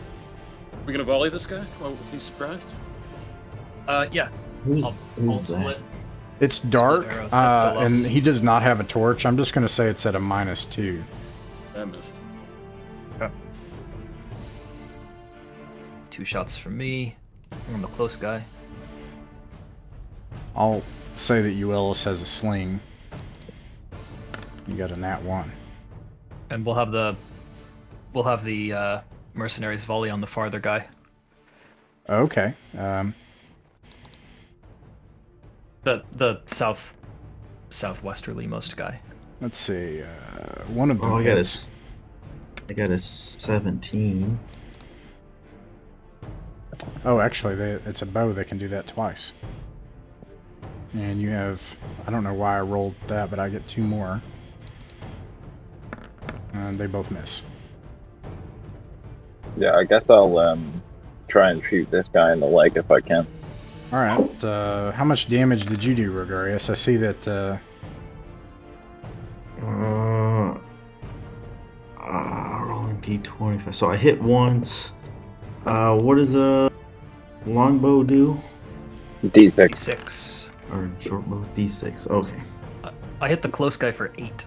Oh, okay. Well, he's dead. I hit him for 2. Oh. But no, he's dead anyway. Oh. That's the same guy I just hit with my arrow. Yeah, that's Alright. hopefully splitting the shots.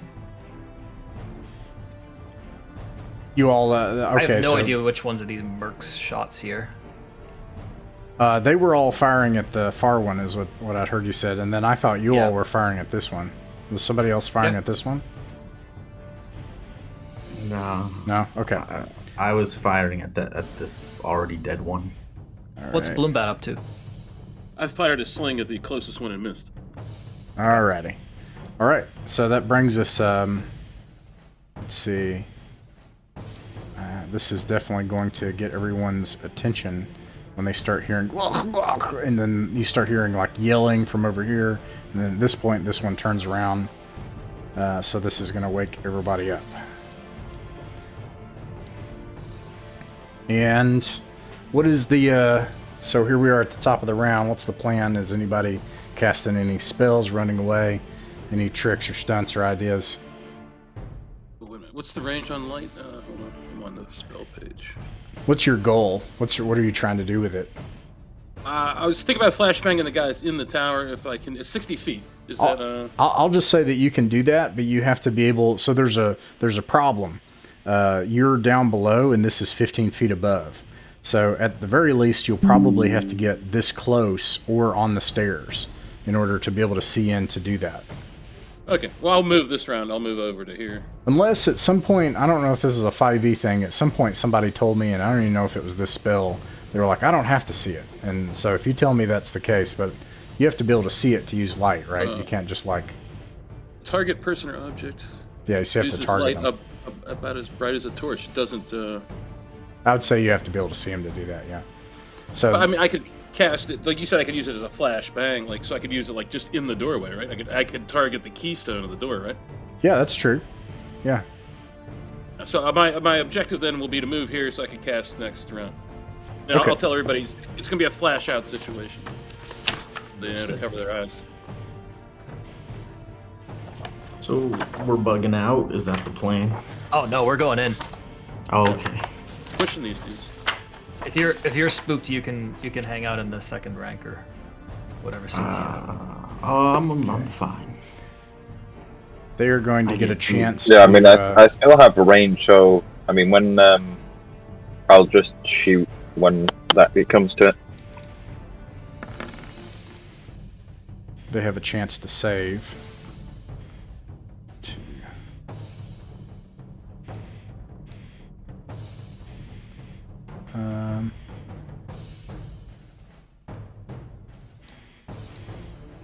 I can't see that, so I'm gonna get rid of that. Sorry. Let me, who else? 1, 2, 3. So the second one is blinded, and then the far one. Okay. I know that goes at the end of the round, but I don't think anything's going to interrupt you. We'll see if it does, though. It's possible they could interrupt you. Okay. Any other spells? Well, I mean, Euless has light too. I mean, he might. Yeah. He'd do something similar. I think he might. I've got that he has. I can't read my own writing. Silence, Cure, light, and cure wounds. I think he's going to hang on to it for right now. It makes sense to me. Okay. Okay. So in that case, Kellic, you can roll a d6 for initiative. Got to beat a 6. Nice. Got a 3. Does a 3 beat a 6? Nope. Yeah. In golf, it does. Right. All right. With that, they're Come able on, to 3 attack. is a magic number. Now, this guy's already hurt, and he's off by himself. I think it's reasonable that he's going to fail. There's a 12. I know this isn't in order, but this makes sense to me. I mean, this guy is going to flee. He's almost dead. And then try to hunker down in fear, because it looks like this army is just silently attacking in the night all of a sudden, you know. And then this guy here, on the other hand, he's right here. This light goes off. Oh, yeah, he also has to save. I'm kind of resolving some of this. I know it doesn't follow the procedure. I don't really care. But he passes. So with his lieutenant over here, he's going to run over and attack.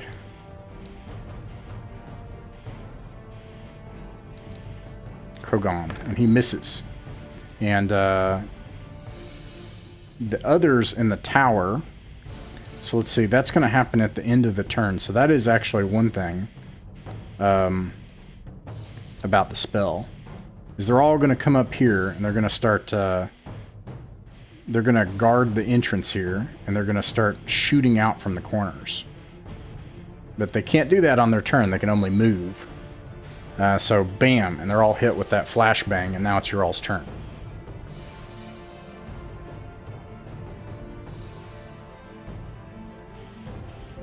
Okay, right. Someone needs to run this guy down who's trying to flee, and then we just get everyone else in the doorway. How far can I move? Well, you do have a horse. Oh, If someone's on a war horse and wants to do that, then So this is how I look at it. If you have a war horse and you choose to do it, then there's kind of this trail here. You're just going to kind of leave the combat for a round, but there's no way that he's not that you're not going to be able to cut him down. I mean, I guess actually he could run into the woods, so you can roll to hit if you're chasing after him on your war horse. Also, did you all take your horses into the forest? No. So you cached them?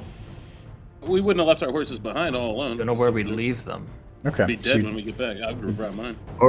Yeah, but I don't think I'm riding my horse right now. Makes sense. No. Yeah. Krogon would have hobbled his horse. All right. In that case, the best you could probably do is try to shoot and kill him. You wouldn't be able to catch up to him from where you are, I don't think. I'm on my horse. I'll run him down. We could just leave it. I mean, it'd be alright. No. It's funny when Kellic is saying that, you know. It's like No survivors. what is the fear that like he's gonna let this far larger force know? Is that the You guys go first, and Krogon will clean up. How far can you move? well? Like on 10 times your because this is a number. And It's outdoor combat, so your base movement rate divided by 3. So if your base movement rate's 9, then you can go 30 yards. okay. What's the horse's base movement? Is it under equipment or no? The horses are kind of weird, but my question base is movement's 18 or 30. to just simplify things with your horse. If you have a horse and you're trying to go mow him down, you just do that. You can move your token over here. Can I still do that even though I cast a spell? Oh yeah, not this turn. That's right. Yeah. So, anyways, if you're moving and doing melee, you can roll to hit and attack. Roll to attack and hit. And Can you do a charge attack? Like move twice your speed and attack. Is that a thing in this? I saw that in AD&D. I was reading the rules, but I don't think that's in these rules. But I don't care. Just tell me what your intention is, and we'll see. Yeah, I'll make a ruling. Let's do this. I want to run here and attack that guy. Where are you at? You're over. You're over here. I was back here. I mean, Just go. That's where I started. let's let's start with Faircar, Rodicon, and Krogon. There's no one else that, or unless you guys, are you all charging the entrance? That's where I'm heading. Yeah. Yeah, same. Okay. If Krogon and Rodicon and Faircar are charging the entrance, you all can make it there this turn. Regarius, you can make it. I'll say you can make it to this guy. I'll just say that. Yeah. Okay. Kellic, it wouldn't make Not sense. quite as far. Yeah, no. No. And so Regardless, you can attack and roll to attack and hit. Krogon, you can roll for all your hits here in the entrance. Yeah. And it looks like no one is. It looks like you are letting this guy go, unless is the ranger going to try to shoot. I'm gonna go after That's him running him down. Okay. On my horse. Next round, I'm gonna go after my. The next round. Okay. Yeah, we'll resolve that then. I got you. So Father Bloombad is doing that. Interestingly, this area is still silenced. Does a 12 hit? A 12 does not hit that one. Okay. That's what I missed. Krogon, you hit all 3 times. So let's. Too bad there's no cleave damage. But I don't know if they survive after 4, 11, and 12. I go in there and it's raw. One of them survives, but you still have your two thieves. Yeah, and Malar was going around the side because he had his bow. Could he take a shot in there without? So in this game, when you run into melee, there's a chance that your bowman can hit you. That's the only downside, yeah. But if you didn't know that, you can take that back. You can move him up here if you'd prefer. Well, you're very generous. I appreciate that. Who else is just going to move on this turn and probably just make it up to this next rank, and the mercenaries are going to follow Kalik and be behind him. Malar misses. And Rodicon, come on, buddy. Not sure why he has a spear, but he misses. Okay, but Krogon dropped 2. All right. And then what's Solos doing? I moved, so Moved your full length, and I think you can dash though in a turn. You can, if you're not doing anything else. I could be crazy, but I'll just say you can if you want. What's your goal? Are you trying to? Really, I was just trying to get a better position so that I could shoot at the people up there. But there's the whole doorway full of people now. So I suppose I'll just get further out into the business if that's possible. All right, and then Kellic, you can roll a d6 again. Nice. All right, roll it again. Oh crap. Okay, they're able to act first. This one's going to attack Malar. I'm going to move these out of the way so they're not clogging things up so I can see. Misses, and then amazingly, so you can see this person trying to mouth something, and he can't talk, and this area is quiet, right? So he takes his turn instead of casting a spell, because you have to declare at the top of the round. He goes to the far end of the back wall, where the stairs are that go to the second level, and then these guys here charge forward. They're no longer blinded. And they're going to attack Krogon and Rodicon. Right. Let's see, a 12. Does that hit? And let's see. Depends. It'll miss Krogon. Rodicon has leather chainmail. No, leather. Pardon me. Okay. Let's see. 12, right? Yeah. Okay. So that would miss with his dexterity, right? With a leather and then plus his dexterity. Yeah. Okay. So that is their turn. It's interesting because they're just like stuck in here now. And then this one is he is cut off, but he's got like Regardless right here, so he's fighting him, so he's gonna miss. This guy's going to sprint into the wilderness It's going to make it harder to catch up to him on horseback. We'll probably resolve that with a check. It's your all's turn. Ooh. I'll try to catch up to him. All right. I'll just say that you can do either a wisdom save or a dex save.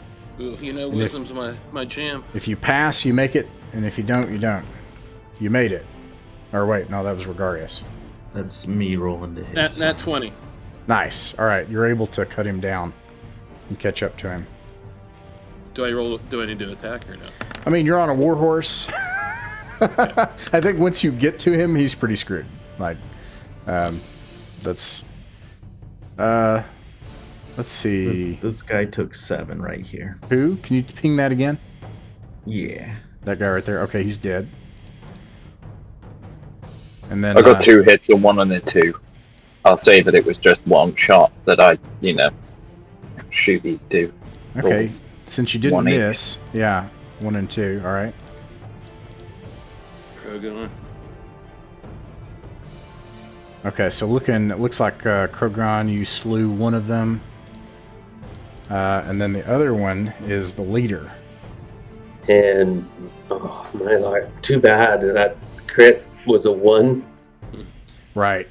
So my peons, they just and then I have my lizard helm on at the moment. Right. Yeah. Let's see. This one actually Do hits. you not have extra attacks still?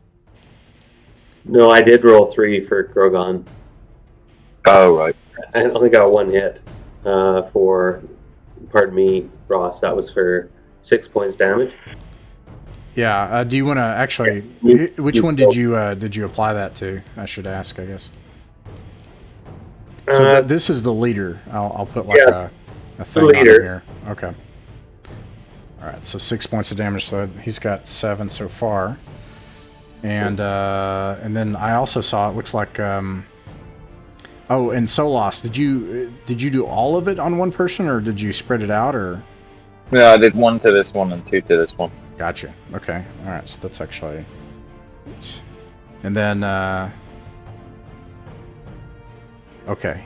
And then I think that's it. Yeah, because everybody's kind of piled up in the entrance here. Without they're kind of holding the entrance. I'm gonna take a look and see if they have spears.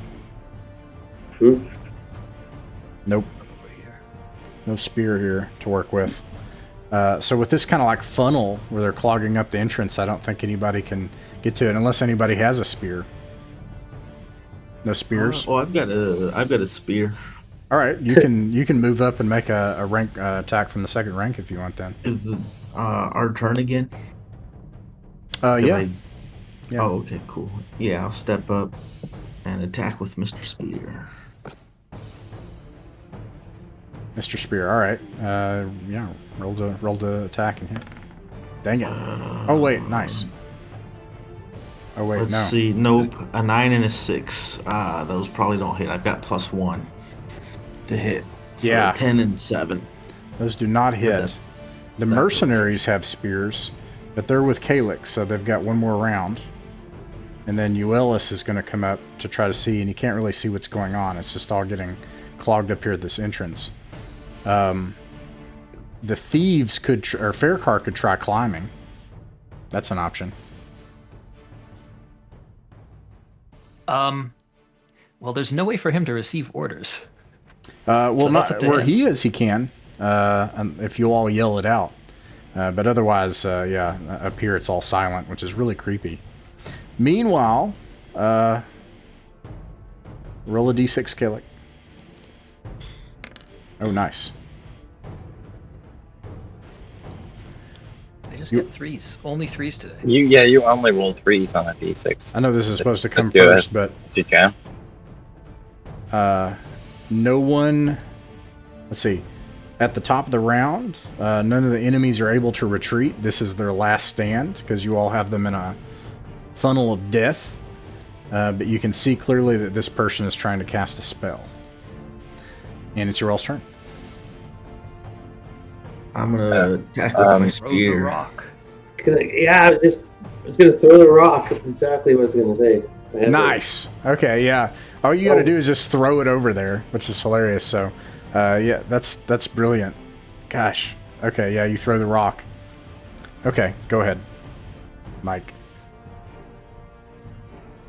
And on this turn, the mercenaries are able to move up too, and 2 of them are able to attack from the second rank. I got a 14 and a 15. 14 and 15, both of those hit.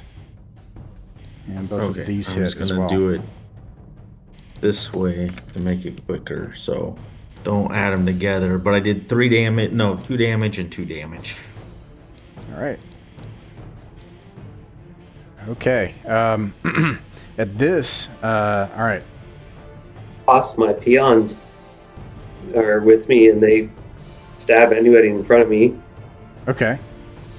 If that's good, for 7 points damage. Okay, 7 points of damage. Okay, so here's 15. And then if I threw the rock, can I still chop? Yeah. Is there anyone alive? The leader who is not a 1-hit die monster, so you only get 1 attack against him. This guy here. Yeah. Okay, I'm gonna hack him then. I turn. Oh, is he human? Yeah. I yell through my For now. epic lizard mask. Oh no, it's not silent where I am, right? Yeah, because you threw it in the back wall now, so it's silent back there now. Bow to me or die! I scream as I poise my weapon to chop his head off. I'll make a morale check. Whoops, that's the wrong die. He passes. Is he chaotic? I'll get a +1. He's like, I picked death. Oh damn! No. These guys are kind of. Kroger's like, well, I'd love to hear that. It's like, I was hoping you would say that. Yes, cranium looks good for my next up. The sword goes, so I'll attack. All right. And roll 20's glitch, and I'm just getting the white screen. Hold on, I'll restart real fast. Sorry, guys. Hanger. Meanwhile, this often though. I don't think anybody else can get in there except your 2 thieves. I can roll for them if you want. Or wait. No, you already rolled for Malar and Rokon. Yeah. 7. Yeah. Ross, I think the mercs have pole arms, not spears. Oh, 17 hit. Yeah, 17 hits. 7 damage. All right. Describe how you kill the bandit leader. His head comes off cleanly with a brilliant stroke. The forearm flashes. Ah! I reach down quickly, pick him up by the hair, look at it. He is not pretty enough, perhaps, but I'll tie him to my belt. All right, 2 more skulls. Let's see, Kalik, roll a d6. Just gotta beat. All right, it's your all's turn, and I'm gonna see if they're gonna retreat. I yell aside and ride my horse right up into the tower. Yeah, you do that. Anybody running in can roll to attack and to hit. I heard what you said, Martin. You were saying they probably couldn't do an attack from the second rank because of their weapons. I'm sorry, I don't remember that. I thought. Oh no, I think they're supposed to be rolling D8 +1, not D6. Oh, thank you for letting me know. They did might or might not slay them anyways, but. Oh, okay. I have a hard time keeping track of the henchmen, the hireling attacks. Once again, spell is interrupted. I did 1 damage. 1 plus Krogron 6 is 7. And Father Bloombad, are you attacking? I take that back. He was not 1-hit die, right? He is not 1-hit die. That is right. So hold on, let me do that again. I was attacking the spellcaster, yes. Okay. What's the story with this fellow by the door? Is anyone engaged with him? Because I'll move up if not. No one yet, no. Oh, it's fine. I'll move your thieves up, Krogon, since, you know. Pardon There you me. go. It's a party. Yeah, it's big, but it's quiet here. I'm yelling. It's like, Yeah, it's weird. Yeah, creepy. ka-chunk and bodies are flying. He's like, crunch, Right. but you hear nothing. So this guy has been able to dodge so far these attacks. Now that's just an abstraction from the fact that he's been able to survive. So you can also roll for, I don't know if you've done it yet. I didn't see it for The other guy. 2 thieves, and then Kalik, if you want to roll to attack this survivor, and then I can have the mercenaries do that as well. They weren't able to make it out. This has kind of formed like a funnel for them where they've been unable to escape. I missed and I rolled previously for the other character, so I've gone and he's lucky. All right, Euelis, he's not going to make it in this turn. Faircar is also not going to make it in this turn. And then what about Solas? Well, I don't want to risk shooting any of my buds, really. Gotcha. So I'll just keep an eye out for any lurking dangers.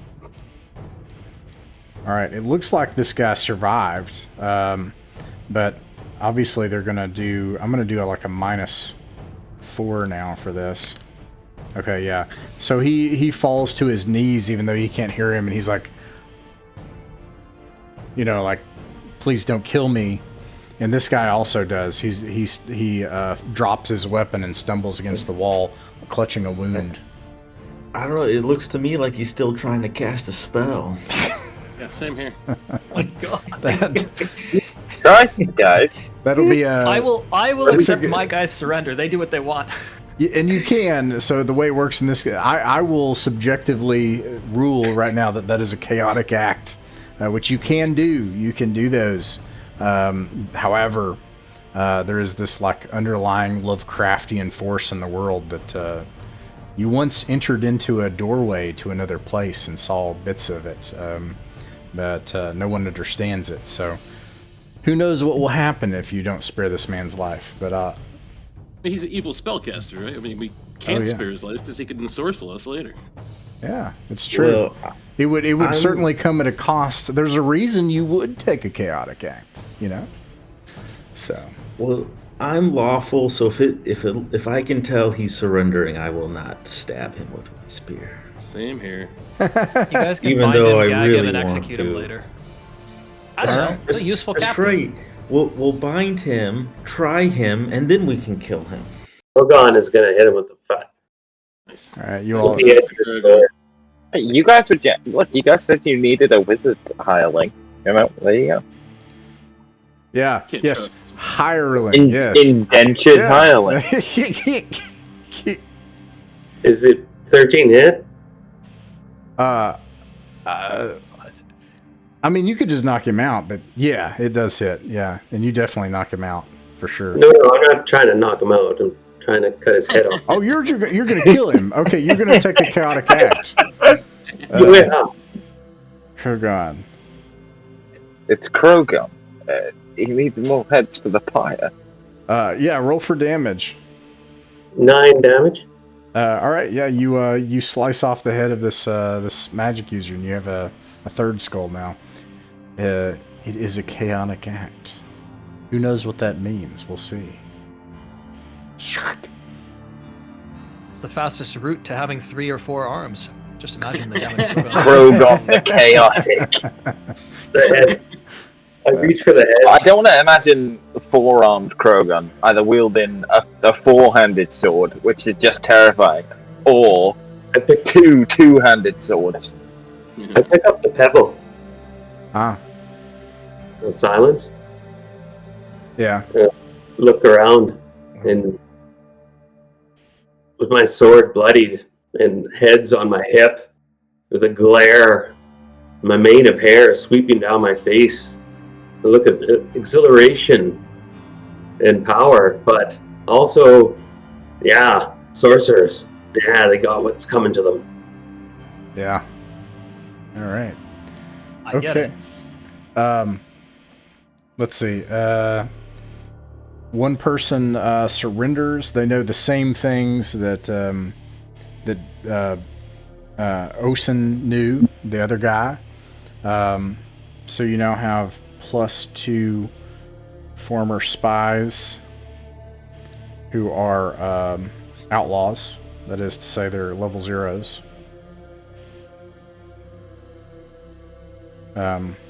They can't be used as hirelings, despite their previous occupation. And you have taken over an outpost from this this other group from across the river. You also know the place now of a minor fortification, which I will mark in the back of the map. So we have this tower that we just... I mean, it's whatever you want. You know, it's no one else is here. It's a bunch of dead bodies now. I put the Rock of Silence away, and excellent work. So we have a place to rest. Oh. Yep. Yeah. Gather the bodies.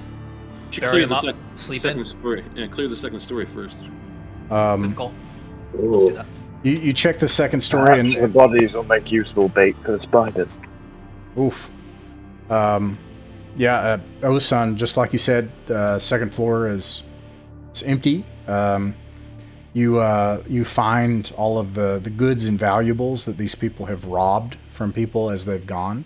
The refugees in the wilderness. I will post those in the chat later. And also some of their weapons and equipment and stuff like that, which I'll post, because you took out another minor press gang of outlaws. So, and that's where we'll end the session just for tonight.